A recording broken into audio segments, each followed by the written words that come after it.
My name is Ashley, and this is Let's Talk Dispatch. I do. You're gonna do it. Do it really well. And I believe the world needs more dispatchers. Around in the mud, blood, and plus beer. years that I'm not working 4th of July. 4th of July. Saying community policing, right? What about community dispatching? So on this show, with the help of my guests, we will educate, empower, and support the heroes behind the headset. Right. Hello, everybody. Welcome back to another episode here of Let's Talk Dispatch with me, Ashley, the raspy dispatcher. I have officially made my way back on a graveyard shift, and I'm thriving, y'all. It is the best shift of life for me. I know that's not the reality for everyone, but I am so excited to be back on grave. So that means I'm recording this at 3 p.m. my time in California. And so that means I just woke up and I'm loving it. So today's guest is the Lieutenant Overtraining Further Center and the NCIC Training Terminal Agency Coordinator, and has been doing this since 1991 in the dispatch world. And very similar to me, they have a passion for making the world of dispatch a better place. My guest today, Sheila. Hi there. How are you? I'm well. How are you? I am like we were talking about before we got on here. It's like I'm back on graveyard. I'm loving life, and that's probably sounds weird for a lot of people, but I really do much better when I'm working graveyard shift. Yeah, that was my preferred. My actual preferred shift was mid shift when we had 8-hour shifts. Mm-hmm. Yeah, I Mid don't shift mind. is my natural circadian rhythm. So that was my. If only they Great for based my it, work life, not yeah. so great for my home life. But Only if they based our scheduling request on our circadian rhythms, that would be right. a whole different ballgame. Well, Sheila, tell us a little bit how you got into public safety. It is a funny story. So I started dating my now husband. We met on a blind date, and he was a volunteer fireman for a rural county not far from where I lived. And we were out on a date, and they got a fire call. It came out as a grass fire. I got dumped at the fire station again. It turns out it wasn't a grass fire, it was a large log cabin that was under construction. But the lady that was reporting it was looking out some sliding glass windows. So to her, it looked like the back field was on fire. Mm-hmm.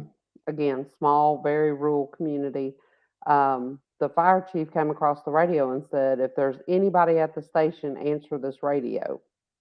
Because You're like, they couldn't get their dispatcher to answer. That was my exact. That was me. Can they see me? I'm like going. I walked over and touched that mic like I was trying to pick up a snake. And which, if you know me, that would never happen. And so I keyed up, and I didn't know any radio jargon. I knew just a little bit of what I'd heard over the radio, and so I keyed up and I said, "Hey, Randy, I'm here." And he said, "Who are you?" And I said, "This is Sheila, Greg's girlfriend." And he said, "Okay, next to the radio, there's a Rolodex." And he started telling me all this stuff that he needed me to do, and I did it. And then I started doing administrative stuff, volunteering, keeping up with their volunteer hours, learned some ins and outs. And then I was working at the time for a plumbing company and was just really not happy. And someone said, "Hey, I think the county where I live now is hiring for a dispatcher." And so I went in to apply, and I'll tell another quick story. Please. So when they called me for my interview, this was in 1990.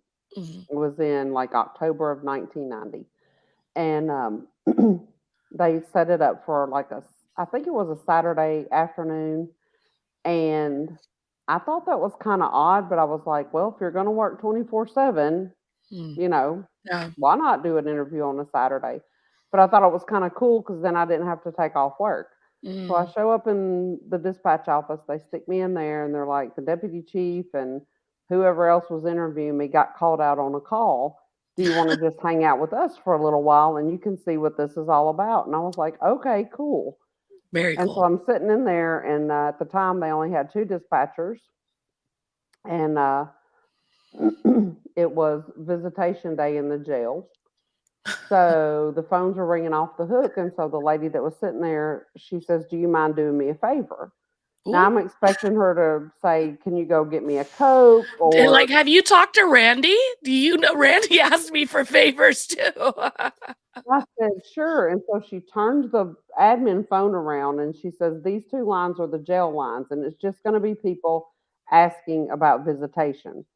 Here," and hands me a piece of paper. "Just tell them this." And I was like, "Are you sure?"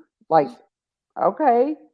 So I answer the phone a few times, and she's right. It's just people asking questions. I read from the little script, and then all of a sudden I answer the phone, and it's this guy. And just for the people listening, I live in northern Mississippi, Mm. right outside of, my boss says that we're a suburb, that Memphis is a suburb of Olive Branch, Mississippi, but that's Okay. where I live. So we're in the very northern part of the state. And at the time, way out in the county was it's still pretty rural in some areas, but out there it was really rural back then. Mm. And I answer the phone, and it's this guy, and he's like, "I think we're going to need the sheriff's department down here." And I said, "Okay, sir, what's going on?" And he said, "Well, me and my buddy, we was duck hunting, and we went around this tree, and there's a body chained to this tree, and it looks like the guy's been shot." Oh And I my said, "Tell me again where you are." and you just start reading the visiting script, like And I'm like, "Okay." So I write down his name and the name of the little convenience store where he had driven to, because back then there were no cell phones. You yeah. had to physically go to find a payphone. Wow. And so I said, "Okay, sir, I hate to ask you, but can I place you on a brief hold?" And he says, "Yes." And so I put him on hold, and I turned the phone around to Bonnie, and I said, "I don't think I'm qualified to talk to this man." And she said, "Why? What does he need?" And she was, she wasn't being snarky, but, they were just really, Busy, really yeah. busy. And I said, "I don't know, something about a body chained to a tree. Looks like they've been shot. They're out in," I told her the area they were in. And here's his name.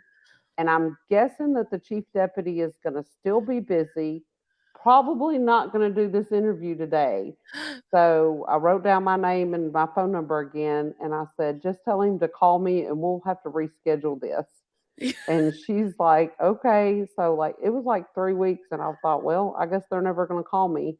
And the chief deputy called me, and so I went in expecting to go in for an interview, and he just had me read some stuff. And then back then they would make you do a simple math test, which I Mm, thought was really odd. And I was like, yeah. then he had this big, huge wall map, and he was like, "Go over there and find this and this and this." And he starts, rattling stuff off to me.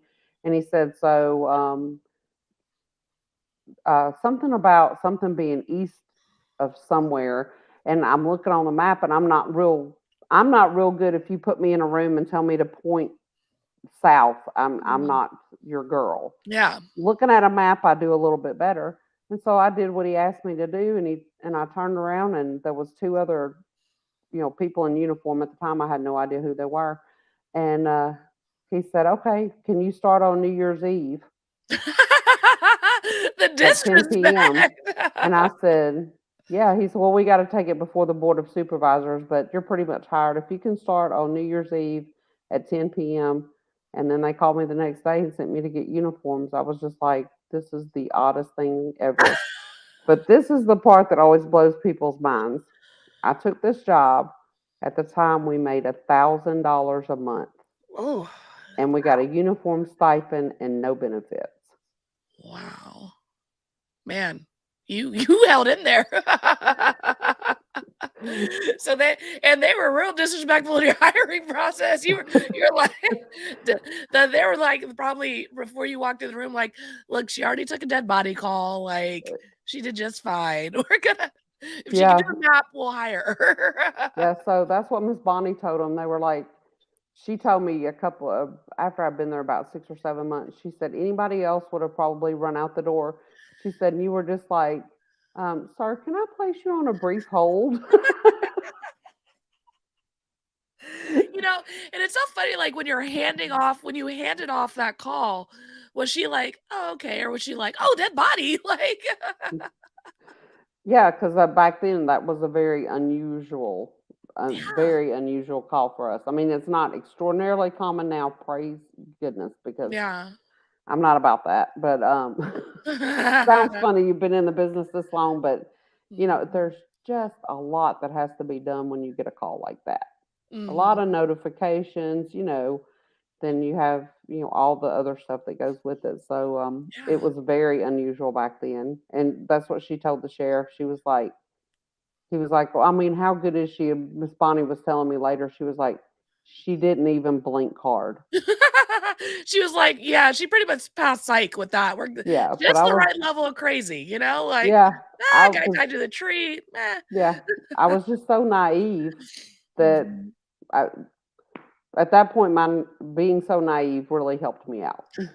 But what a wonderful example, and I mean, for you, extra because you weren't in the job, but for folks listening, like we say it all the time, you literally never know what's gonna come over the phone, and I mean, at that time, that was you said it was an admin line they were calling in on, Mm-hmm. right? So, probably Yep. equivalent to our non-emergency lines today, and he's like, "Oh, got a dead body here," like, just When I first started at the sheriff's department, there was only one city municipality that had 911. All the 911 calls rang into the sheriff's department.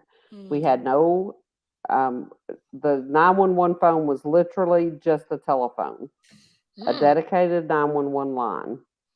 We had three of them. And you didn't have any screens, you had no Annie, no Allie. It was literally just a phone number. Wow. And so what was that like in the beginning for you when you were I mean, it was a rough interview process. You get the job, you show up on New Year's Eve, which is real disrespectful of them to do to you, by the way.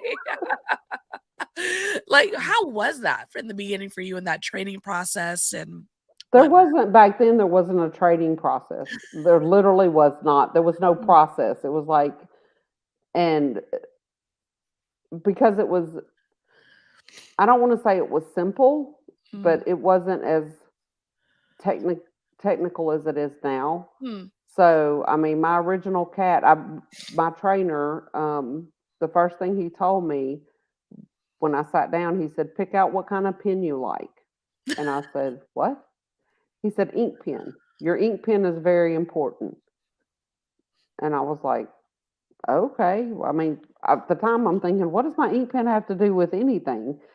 And so, but that was our original CAD system. And his best advice to me, and they tease me at work now because I have a particular kind of pen that I like, and I purchased them myself, and I always have two of them because that was very important. You always had two ink pens because if one stopped working or you dropped one in the floor, you still had a way to take down your information, keep up with your officers.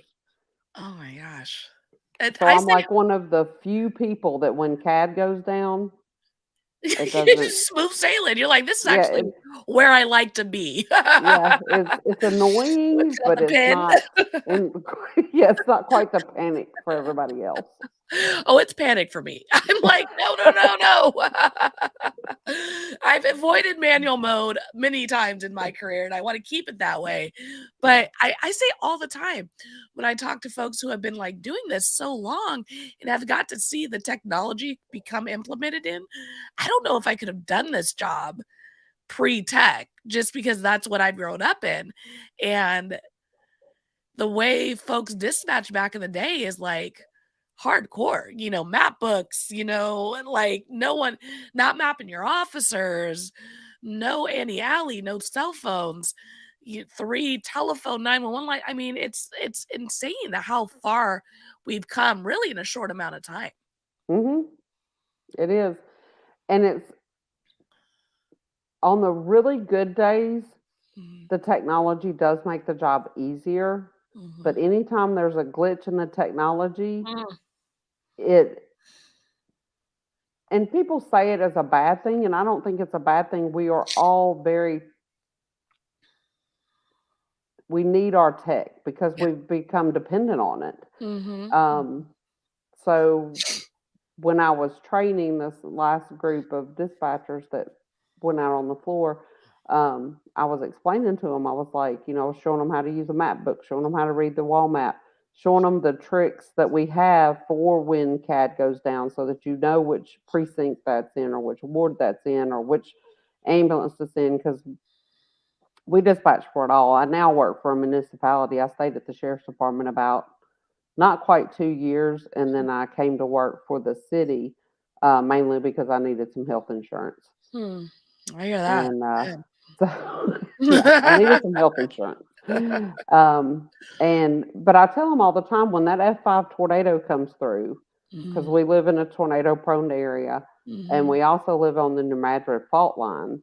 Um, the area that we live in, back in, I don't know, remember the date, but Mhm. there's been earthquakes here that were so strong it made the Mississippi River run backwards and created a Wow. recreational area now we call Reelfoot Lake. Wow. So it's happened. And I Yeah. always tell them, we always have to remember the possibility is there, the probability is low, Mm. but we train for the possibility True. and we're prepared for the possibility. And so they were like, I said, if a tornado comes through, you don't have cell phones because tornadoes like cell phone towers. They eat them. They're like a little snack. It's like a little candy. And, they take the cell phone tower and they throw it through, Mm. miles and miles away. We'll find parts of the cell phone Oh tower. my And, gosh. Yeah. you know, so we have to be prepared because as much as dispatch depends on tech, so do our officers and our firemen and our paramedics. And Mhm. they're going to be screaming to you for directions. Mm. And so I try to tell them all the tricks and stuff we used to use back in the day when there wasn't any GPS. Yeah, and I mean, it really goes a long way knowing those little things that, folks who have been doing this, like, have those tricks and tips, and, like, for folks who are Hmm. listening, you can learn so much from anyone in the room dispatching with you, especially folks who have seen, the tech be developed and implemented and knows what it's like to work without it, because we are very fortunate to have the technology that we have now because it does essentially make our job easier most days. But there was a time where it wasn't there and we still did Mm-mm. this job.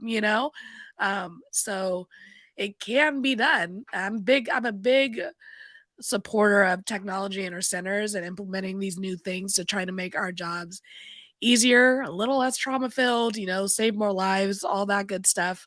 Um, and I know sometimes in our centers we don't like change. So, but there's good, there's bad. But at the end of the day, the purpose is to, save more lives, get to people faster. Hmm. So I'm all for that. Yeah. And everybody always asked me when I was in college, I took public, you're required to take public speaking. And so I asked we had to do an informational presentation. And so I told the professor, I said, I want to do mine on the invention and implementation of 911. Heck And he yeah. literally looked at me and he said, it will bore people to tears. I said, if I bore them to tears, then grade me appropriately. I guarantee you I will not bore them to tears. Yeah. And I told him, I said, it's one of the least celebrated things that the South has to offer. Mm, People like to make jokes about the South. We've heard them all. We make jokes about ourselves. We're okay with it. But, one of our claim to fame, first 911 call was made in Haleyville, Alabama. yeah. That's only 3 hours from where I live.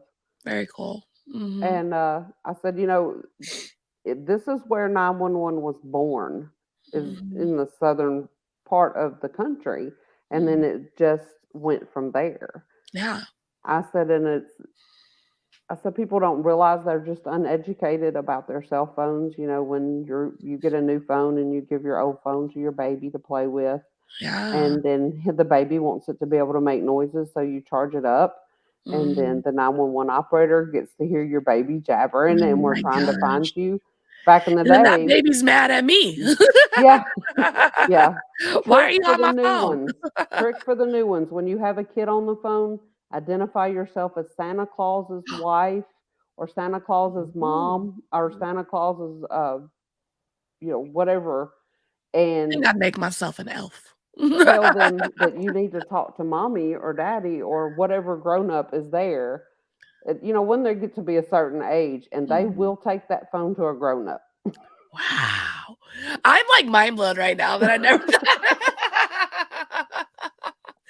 No, like, new dispatch level unleashed, like Yeah, it's like, when you've got them and they're just talking, and you're like, "Can you take the phone to your mommy, or is there a grown up in the house?" And then you'll be like, "This is Santa Claus's helper. I need to talk to a grown up." Oh my gosh, They that's will take the hilarious. I phone can to already them. see my partner, like, turning and looking at me like, "Who are you talking to?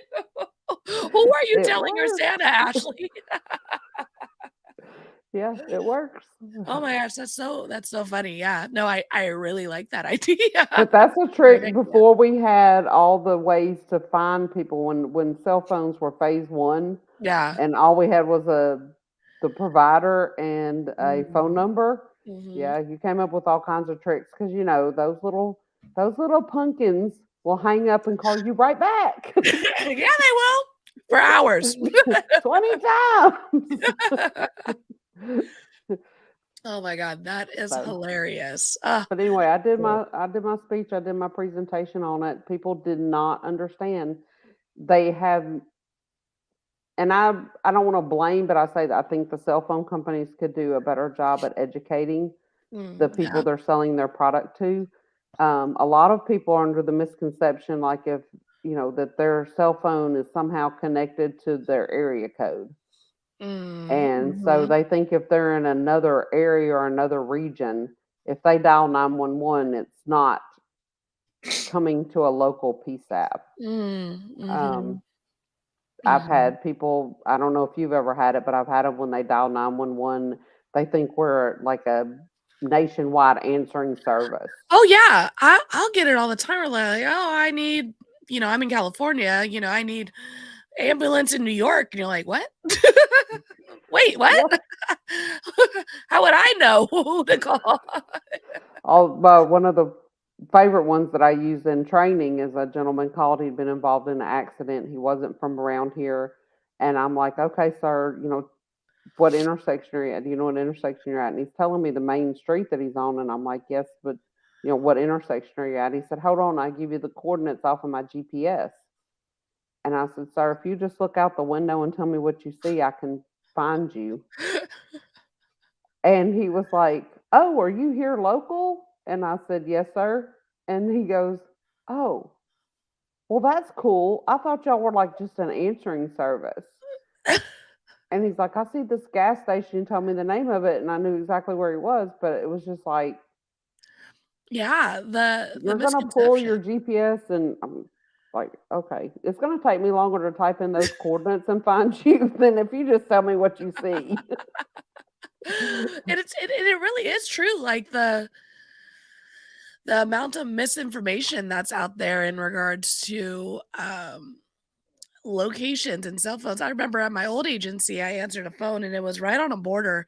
And there was like a shooting. A shooting happened at like a house party. So the folks who were calling were fleeing it. And they're in their car and they're like, what street are you on? They're like, just map me. And I'm like, sir, if I could, I would. Why would I ask you if I already know where you are? Yes. But, and understandably, like people are in crisis. They're in, especially that situation. They're at a house party, it's a shooting, scary. But calling me with no information is not helpful, right? So taking a moment to before you dial 911 and at least have your location goes a long way, because if I get that, at least I get that. We got something to work with. If I'm spending 20 minutes convincing you that that's not how technology works, we're losing time, right? Yeah, and then the other thing is another big way that cell phones changed um, dispatch was the call volume. So used to, we have a major interstate that runs through our city. And so used to, if you saw a wreck on the interstate, you had to go to the next exit, you had to get off, you had to go to the convenience store, you had to find the payphone, dial 911, and then, occasionally we would have someone that would be willing to go back to the scene. Yeah. Where now you get a minor fender bender at 5 o'clock at one of our major intersections, and we might get 15 phone calls and no one knows anything. Yeah. No one knows anything other than there was 2 wrecked cars and traffic's backed up. Yeah. And they want traffic to get out the way, and it's our Right. job to teleport them out of the way. Yes. It's just And so a lot of centers, we have to have an extra person, just because when there is something, a lot of times it's not even that major. When the officers get there, they might need 2 wreckers, but no one's bleeding and no one's dying, and we might have gotten 15 911 calls for that one fender bender. Where even 10 years ago, we would have maybe gotten 3 or 5 calls, and the majority of the time, one of those calls was going to be someone that was in the car. And I don't know about y'all, but now we have all these, the crash thing or the thing on the phone. The OnStar or the Apple Watch. Yes. Man. So I'll take a little sidebar, funny story about Apple Watch. So this one night we kept getting a call from the Apple Watch, fall detected. And, we could hear in the phone, and we didn't have rapid SOS yet. And it wasn't, I guess because it was an Apple Watch, it wouldn't give us hardly any location information. Like, we had a general area. And it just so happened these people were in an apartment complex, and it's a 3-story apartment complex. Well, I knew which end of the building, but that only narrowed it down by 6 apartments. And I keep listening, and I'm like, I think it's a disturbance, y'all. And so my partner picks up, and she's listening. She's like, yeah, I think it's a disturbance. So we messed with it. We went into our report system and were able to find an address by the phone number. Okay.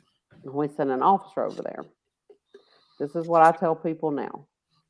Folks, take off your Apple Watch if you're a grown-up doing grown-up things in the middle of the night. It thinks you fell. Cell phones, technology, you gotta love it, The officer was like, dispatch, everything is very secure at this location. Then he called us later, was telling us, we were just dying laughing. Oh my gosh. It's funny. That open line does call 911 when people are bonding. Yes. It's been interesting. It's been interesting when I think back at the progression of things. Yeah. I can only imagine. I mean, for me, technology has been, in the last 5 years, I feel like has boomed in 911. Like text 911's been implemented at my agency. Rapid SOS, Rapid Deploy, those type of companies are now integrated into our systems. We at my last agency had this system called ShotSpotter. Like, there's all this tech that I've seen grow in the last 5 years. So I can only imagine, being a dispatcher since 1991, how much growth in tech you got to witness, implement, hate, love, all the things. Yeah, I like Rapid SOS. I'm not as comfortable with it as I want to be. So working on that. But some of it has been fabulous. I mean, it's great because we can find people that truly are unable or don't have any idea where they are. Yeah. Um, But the lack of education that has been rolled out to the general public, I think not only does a disservice to 911 dispatchers, but it does a disservice to the people It really does. because It really does. they just don't know and they just don't understand. They don't understand. If you're not, I always tell when I do my little public speaking or when I ask questions, or I always tell people if you are not able to or you are unwilling to stop and render aid, and it's not 3 o'clock in the morning and you've seen at least 3 other cars drive by, you probably do not need to call it. We more than likely know. Yeah. Yeah. No, it's definitely, it's one of those like things where you're like, see something, say something. Like, you don't want someone not to call because if it's like weird things end up being things sometimes, Um, but there is definitely a misunderstanding of when to dial 911 and when to dial a non-emergency number. Like not your lack of willingness to locate a non-emergency number for a non-emergency call doesn't mean you just should dial 911. It's just Yeah.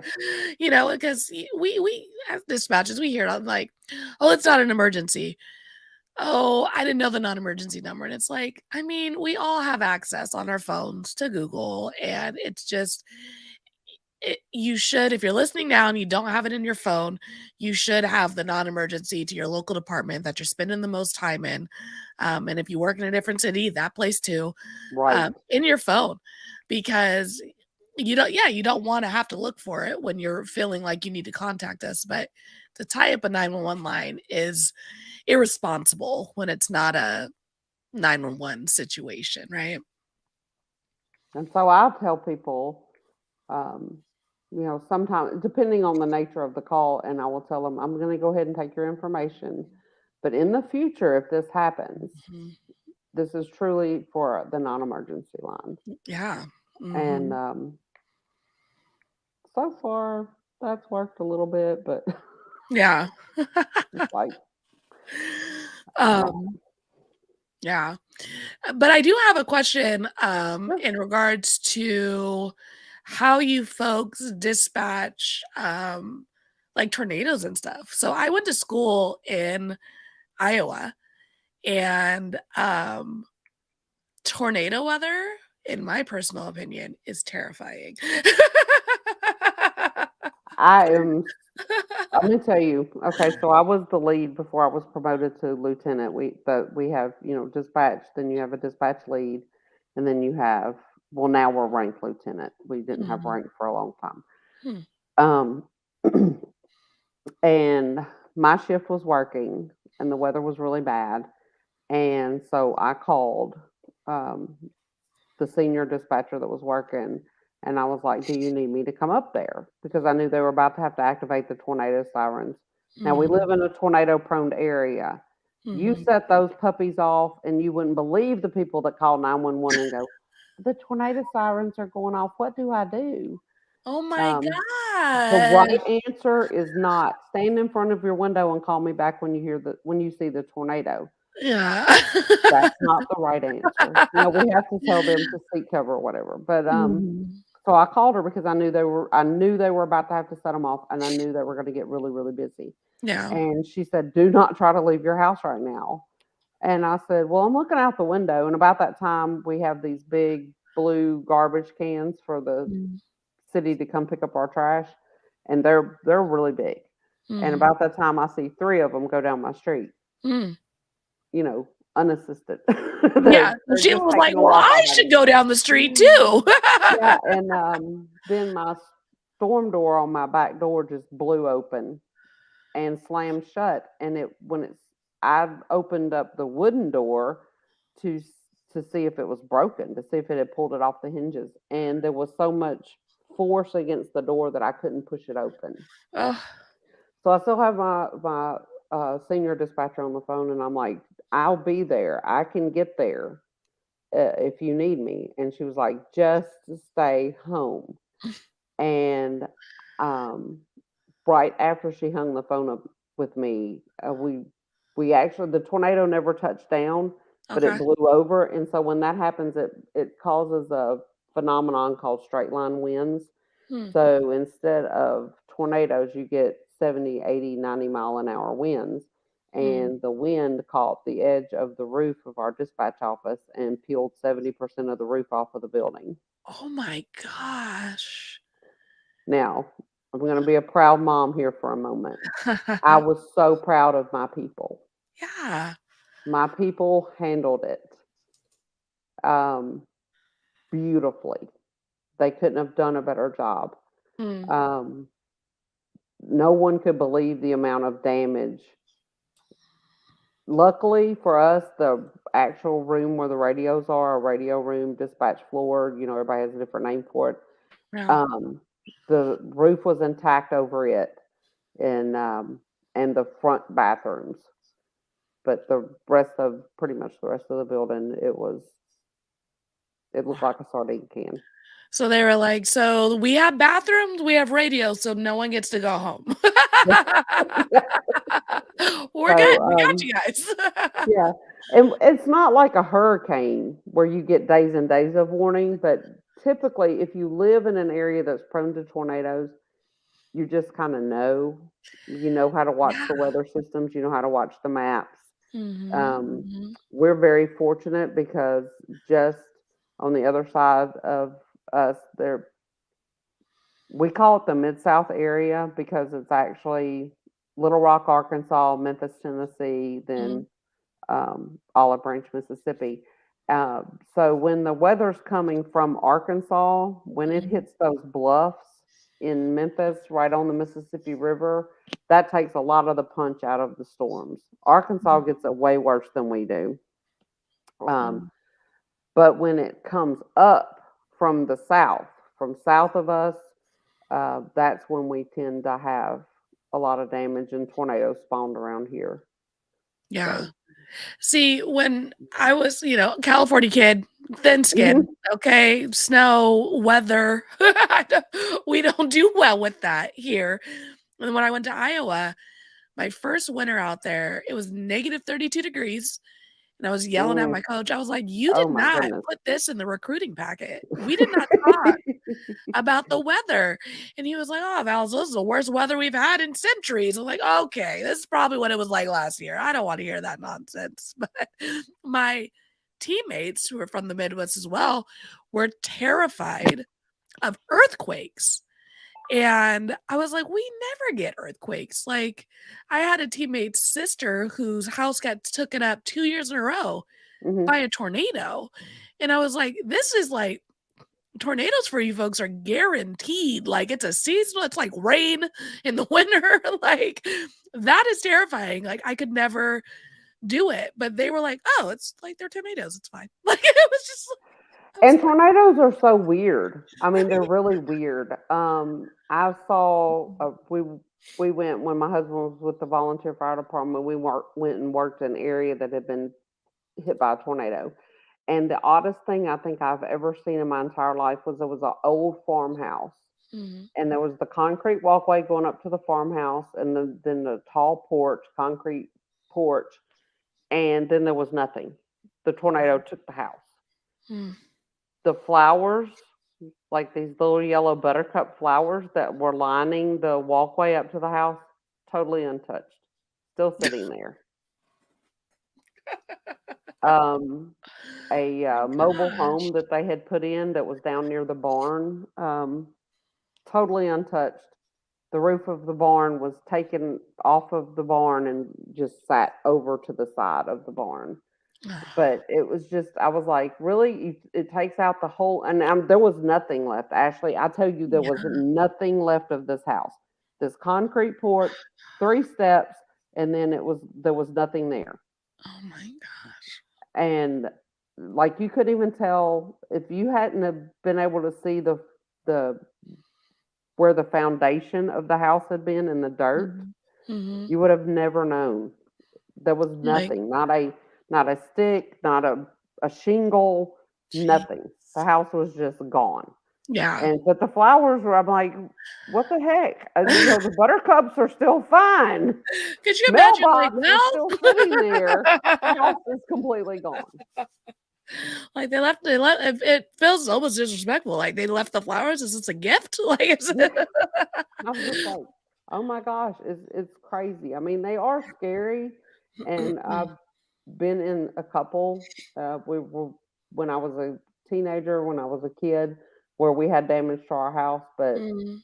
um, the storms fascinate me. It freaks my daughter out. Mm. I'm the one out on the porch watching them, and but I've studied the weather enough to know when I really need to. Like Yeah. the thing the night that the roof got ripped off of dispatch, I was like, I told my husband, I said, I don't know, something really weird's happening because I can't even get the storm door open on the back of the house.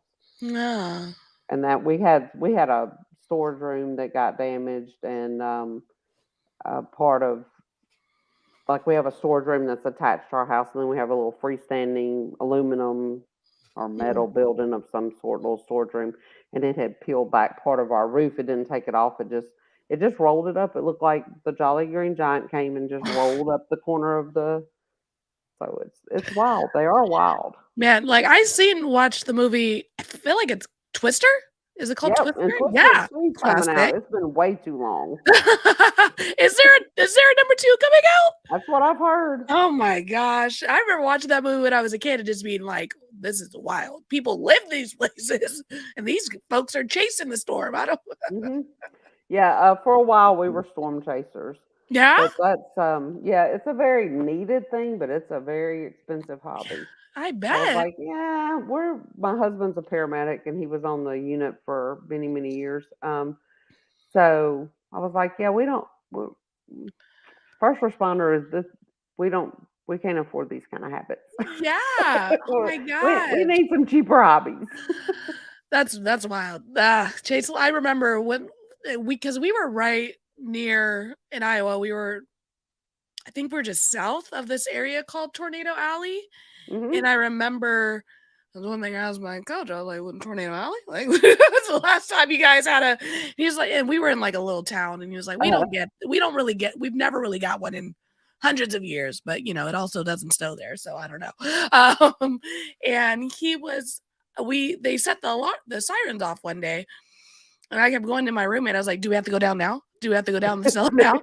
Now, and she was like, "Ashley, I will let you know if we need to go. I won't leave you here. We'll let you know." I was like, "Okay," but they're like, "The sirens are going off. Do we need?" Because it was like a watch versus a warning, and I don't know the difference. But I just kept trusting my Midwest roommate to tell me when Yeah, I needed to go hide. But I didn't have to. I was good that night. yeah. So So crazy, crazy.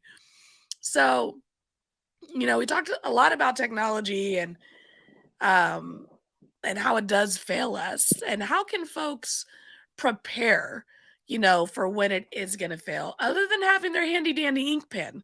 What is something they can do to kind of ease into that crisis when it does happen? practice. Mm. Practice makes perfect. So, and my crew didn't always love me for this, but it was 3 o'clock in the morning and we're kind of dead. And I'd say, okay, kids, the cats just crashed. Where are your people? Mm. Because you tend to, when you've typed it in Mm. and you're watching the clock just to note when you need to check on them, Mhm. you kind of mentally don't pay real close attention, or you might, Mm. forget. I'm not saying that you'll always know, and it depends on how many officers you have working the street. And Mhm. and Mhm. in our facility, we dispatch for everything. I tell people if it says the city of Olive Branch on the side of it, we've got a radio or an on-call phone number. We have a way to get a hold of that person, from the Mm. dog catcher to the sewers backing up Mhm. to my water ain't working, um, fire, EMS, police, all of the things. Mhm. But I always tell them, I call them my ducks on the pond, Mm. and I always want to know how many ducks I have on the pond. So don't be out there doing your secret squirrely stuff. If you Mhm. don't want to put it on the radio, we have an encrypted channel now. There's no scanner land here anymore. Praise the Lord, because that has been amazing. Encrypted channel is the way to go. If you have any say so in your agency and they're Mhm. weighing on it, yeah, go with the encrypted channel. Yeah. It's beautiful. Um, but so I'm always like, if you're out doing something, just let me know. And Yeah. you know, so I always tell them, to practice, just Mhm. practice it. Tell yourself mentally, hey, CAD just went down. Where's so and so? Where's so and so? Where's so and so? And the other thing is practice looking up the addresses in your city in your map book. Mm. Mhm. Now, the problem that we're having is the company that used to make our map books. Mhm. A lot of the map book companies are going out of business because people don't buy map books anymore. And it Yeah. was a smaller operation. We have a really great map book. It's broke down into grids. It's fabulous. They've always done such a wonderful job. Mm. But we haven't had a new map book come out since I think 2022. Mm. Or no, it was 2021. Mm. Uh, and so used to where we got them every year, and we would have them, and they were issued standard issue for every single officer. But you know, it's practice that makes perfect. And when you Mm. have downtime, practice that. Um, if you've given the opportunity, ride your areas, ride your cities, and Mm. just sort of know, even if you don't know the exact street names, but if you can associate the street names, or here we have subdivision names. I don't know if y'all have that in California, but if you can Mm. associate the subdivision names with the street names, then when your CAD does go down or when something happens, then you're just that much further up on the game. Mm. Tricks that I've used back when I dispatched for the sheriff's department or back in the early 90s when because a lot of our area didn't have street lights. Mm. So, 3 a.m. dark is 3 a.m. dark. And Yeah. when you're trying to find house numbers, and a lot of people just didn't display their addresses, it wasn't a big deal. Mm. Um, so some of the tricks that we would use is, for especially for ambulance and fire calls, for some of the parts of the county, the streets or the houses are old farmhouses, and so they're Mm. back off of the road a pretty good ways. Mhm. If some is there somebody there that can drive a vehicle down to the end of the driveway and turn on the emergency flashers? Mm. Mhm. People activate their emergency flashers when they've been in a wreck, but a lot of times the officers can see the cars. So if there's something going on at your house, if you can activate your emergency flashers on your car, it helps us locate the house a lot faster. Mm. Um, just those are just some of the tricks I could think of right off the top of my head. But I Yeah. always tell them, don't get so comfortable with your technology that you Yeah. forget how to function when it's not here. And so Mhm. I was kind of talking to somebody about that, and they were like, "Well, I mean, if your computer goes down in your office, they can just use their phone to GPS."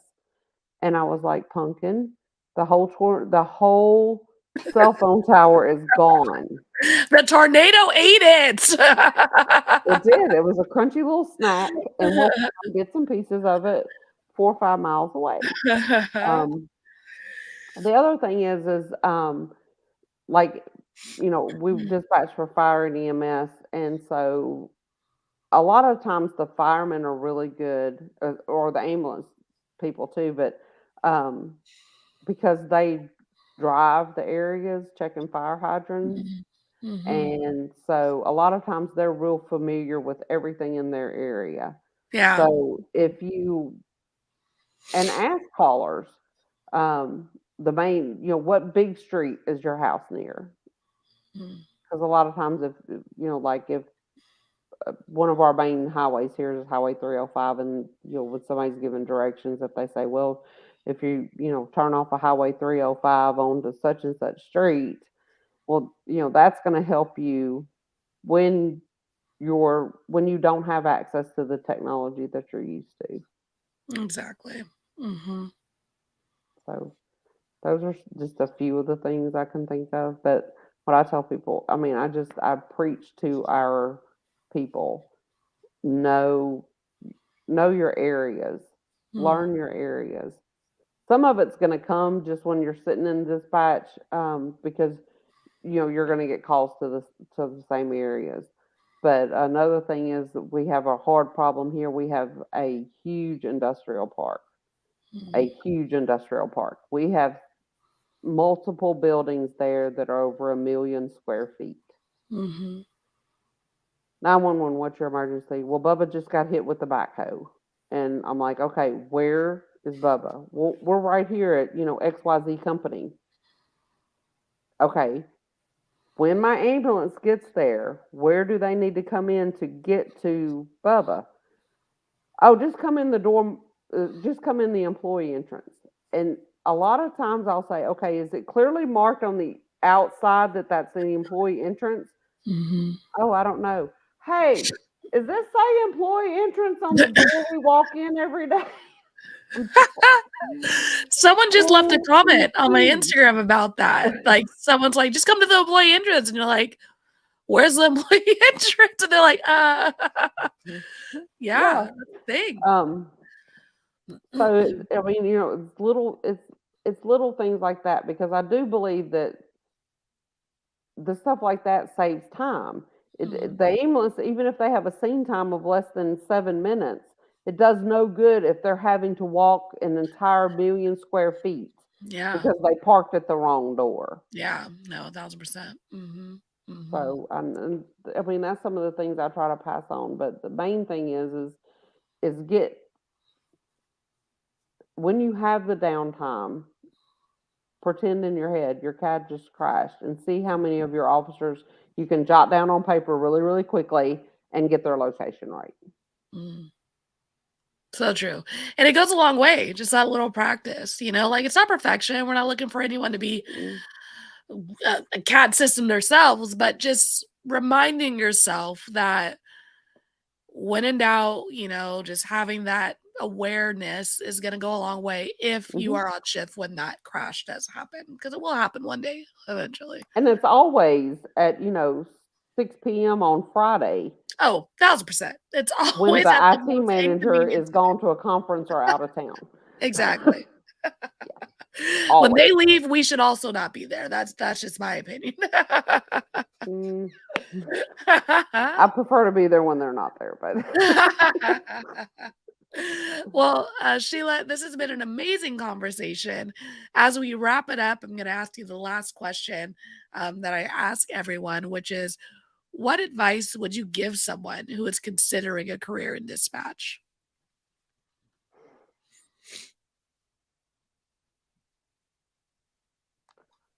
the biggest problem we have in our retention is people not understanding exactly. They think, they hear, oh yeah, I'm going to work nights, but then they don't consider exactly how that's going to affect their family. So I always tell them, before you do this, think about next Saturday night and what's planned with your family, next Tuesday in your kids' soccer game or whatever. And how are you going to feel when you're not there because you have to be at work? If that is not going to cause you a lot of mental or emotional stress, then you'll do well. A lot of times it's the work-life balance more than it is the job. The other advice I always tell them is, call your local agencies on their non-emergency line and ask them what their policy is to come in and sit along. Because people have a conception of where they live and what goes on in their town or their city. And sometimes when they go and sit in dispatch, they're really surprised to find out exactly how busy it is.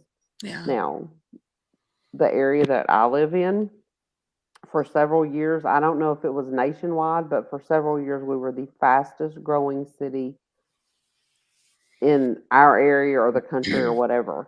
And so a thing just came out in Forbes magazine this week, and we're still ranked 36 out of the top 50.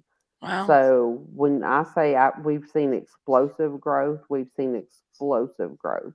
Yeah. And so people don't realize that we are very much a lot busier than we used to be.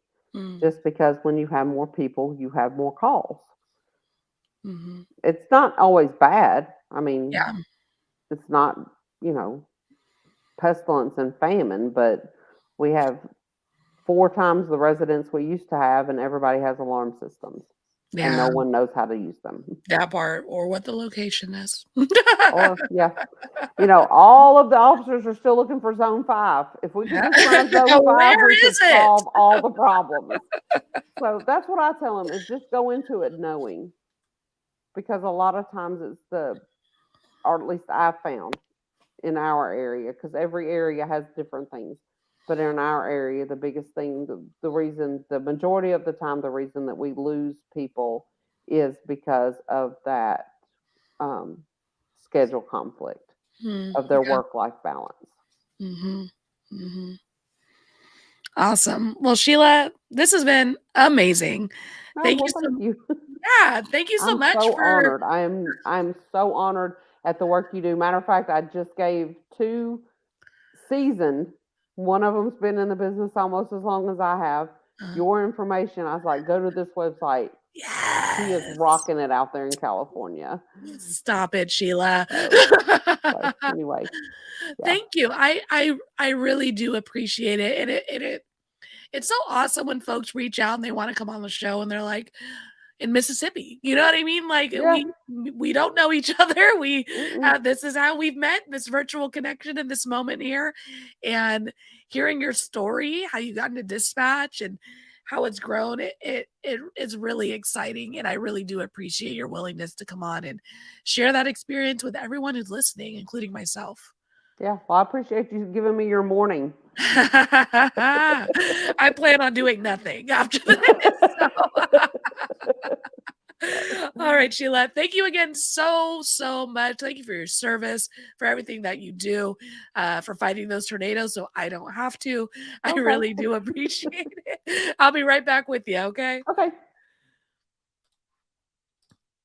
All right, everybody. That was another amazing episode here on Let's Talk Dispatch. As Sheila said, technology is amazing. And I know a lot of folks who are not working in the dispatch first responder world don't have a great understanding of what we actually can do with this tech. But when it does fail, we do need to be prepared to respond and continue to do our job. So practice makes perfect. Practice pretending when your CAD goes down, how you're going to respond, what your game plan's going to be. So in those worst case situation, we're going to ease right through it. Like, subscribe, tell a friend, all the things. Until next time, everybody, stay raspy. Thanks for tuning in to another episode of Let's Talk Dispatch, a Raspy Dispatcher production. If you like the podcast, don't forget to hit that subscribe button, leave a 5-star review, and of course, tell a friend. If you want to be a guest, head to theraspydispatcher.com and check out our additional resources. Until next time, stay raspy, everybody.